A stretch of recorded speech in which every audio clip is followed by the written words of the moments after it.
Olá, uma pergunta muito interessante surgiu ontem quando nós refletíamos sobre o Salmo 51, que é um salmo de arrependimento. Lemos, por exemplo, o seguinte trecho, né? Pois eu conheço as minhas transgressões e o meu pecado está sempre diante de mim. Pequei contra ti somente e fiz o que é mal aos teus olhos. Como as pessoas vão poder ter essa ciência do pecado e dizer eu conheço as minhas transgressões, o meu pecado está sempre diante de mim, em meio a uma cultura que normaliza tudo que é pecado? Tudo que é comportamento, ou quase tudo que é comportamento pecaminoso, é tratado como normalíssimo, é tratado como tranquilo. Como as pessoas vão viver esse arrependimento? Como as pessoas vão reconhecer que não está certo? E você pode pensar em diversos exemplos, né? Em formas e mais formas de pecar que vão sendo tratadas como normais, né? Numa cultura que é muito diversa e que oferece várias perspectivas às pessoas que são pecadoras para que elas amenizem o reconhecimento de si, o reconhecimento de sua condição. Dependendo do seu pecado, da sua fraqueza maior, você encontra perspectivas diferentes que dizem assim, não, isso é viver, né? Isso é viver a sua liberdade, isso é viver bem. Eu não vou me arriscar a dar exemplos aqui, mas eu não queria que ninguém focasse num assunto só, né? Eu queria dizer que isso vale para diversos assuntos. E de fato, né, nós vivemos uma cultura que normaliza diversos pecados, e na qual se encontram caminhos para se normalizar, para se justificar tudo que é pecado.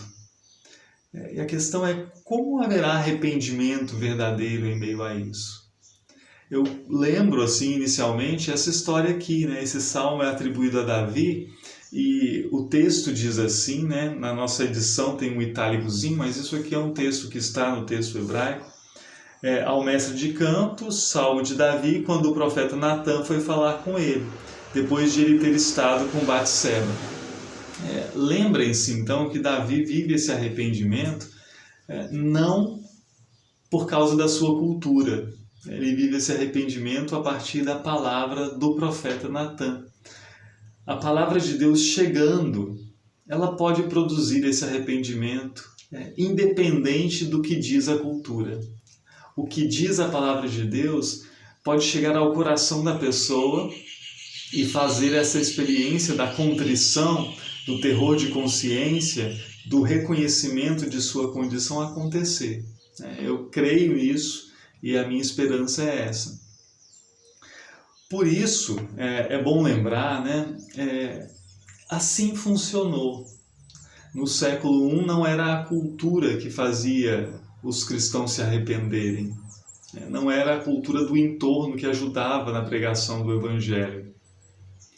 Era a palavra de Deus que fazia acontecer a mudança, a conversão, o arrependimento real no coração. É bom lembrar, né, isso do Salmo 51 deixa muito claro também, que o arrependimento não é para ser algo mecânico, como a participação num rito. Diz assim no versículo 16, pois não te agradas de sacrifícios, do contrário eu os ofereceria. E não tens prazer em holocaustos. Sacrifício agradável a Deus é o espírito quebrantado, coração quebrantado e contrito, não desprezarás, ó Deus. Essa dimensão mais profunda do arrependimento, ela é imprescindível. Não existe isso de simplesmente, acho que eu pequei, então eu vou lá e participo do rito e tudo bem, sem que haja essa contrição, sem que haja esse terror de consciência. É claro que isso também não anula o rito, né? Não anula o próprio sacrifício que foi instituído por Deus mesmo, porque ao final ele diz assim, né? No versículo 18 e 19, faze bem a Sião, segundo a tua vontade, edifica as muralhas de Jerusalém. Então te agradarás dos sacrifícios de justiça, dos holocaustos e das ofertas queimadas. Sobre o teu altar serão oferecidos novilhos.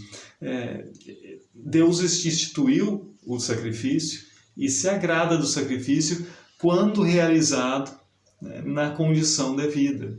Isso pensando, lógico, né, no antigo Israel, mas a mesma coisa pode ser dita por nós, né, sobre nossa condição. Não é ser parte de uma igreja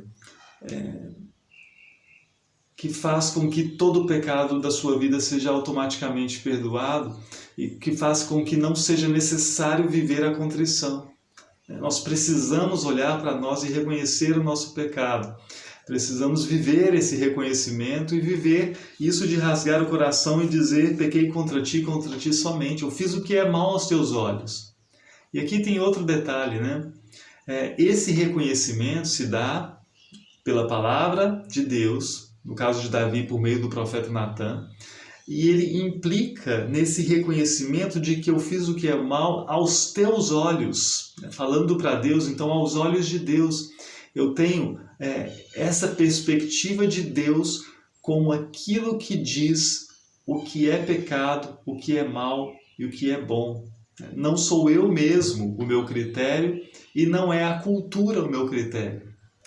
É muito além da cultura.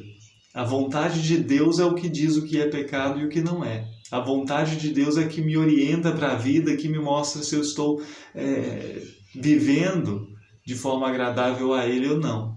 E é isso que me interessa, né? Não me interessa viver de forma agradável a uma cultura específica que vem e que vai, que parece sempre evoluir, mas que na verdade não é assim que acontece.